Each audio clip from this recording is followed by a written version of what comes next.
Talk more about this tragedy is Wayne County Sheriff Benny Napoleon and Chris Nixon, a social worker with Eastwood Clinics. Thanks so much to both of you for joining us on the Now today.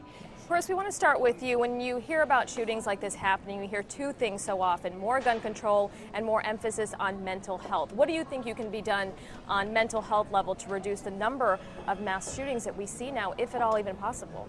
Yes, I believe it is possible. One of the things that we can do a better job of is screening within the behavioral health field, and we are paying more attention to that. Access to weapons, history of violence, things that we can do to screen for the potential for violence to help mitigate some of this horrible tragedy. Chris, I think after this you also hear people say, well, I didn't know, I never saw anything, weird in him. And then you hear other people say, well, he did do this, he did do that. Are there things that we all can be looking out for in people around us who we know to make sure that someone we know never does something like this? Yeah, absolutely. That's one of the things that frustrates me. One of the things I'd like to say to folks is that this just doesn't happen.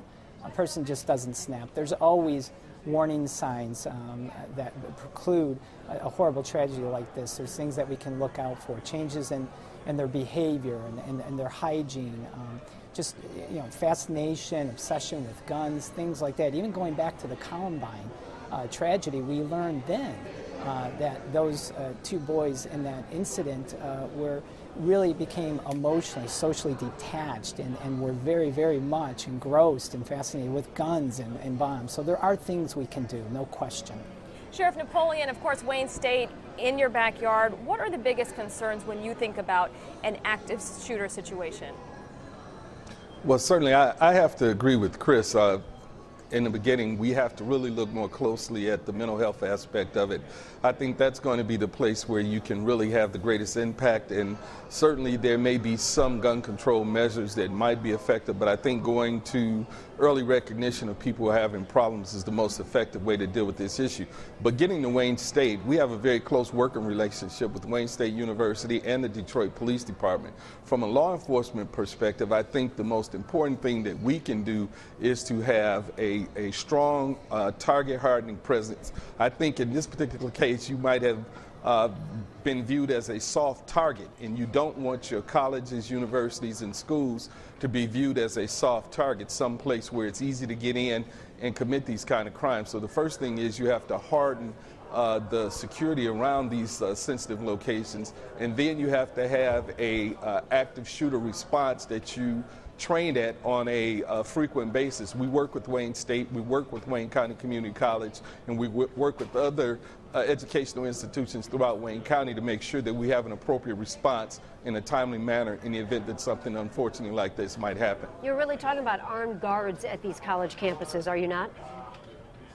Well, in the case of Wayne State University and Wayne County Community College, they both have police authorities that are there that are responsible for policing the campuses on an ongoing daily basis. So I don't think that it's inappropriate to have a presence of law enforcement on these campuses. I think it serves as a great deterrent for folks to understand that this is not a soft target, that you have people on campus and they're ready to respond.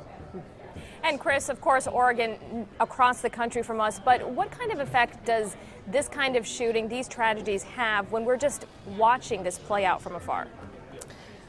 Well, I think to some extent we've become somewhat numbed by all of this, but certainly folks can become very distressed. Our children, we want to approach them with a curiosity and listen to what they're saying to us at the end of the day or at a time when we're able to connect with them.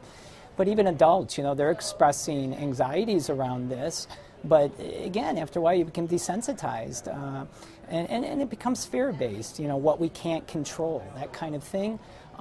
So we do need to be talking about and be supportive of each other and supportive, with people who are comfortable being able to share our feelings with. It's very important. A tragedy if we become too desensitized to this stuff, right? We need to be horrified every time something like this happens. And we can learn from this, too. Each shooting, we can learn about the profile and better prepare for it. Let's hope so. Chris Nixon, we thank you for your time. Wayne County Sheriff Benny Napoleon, you as well. Thank you.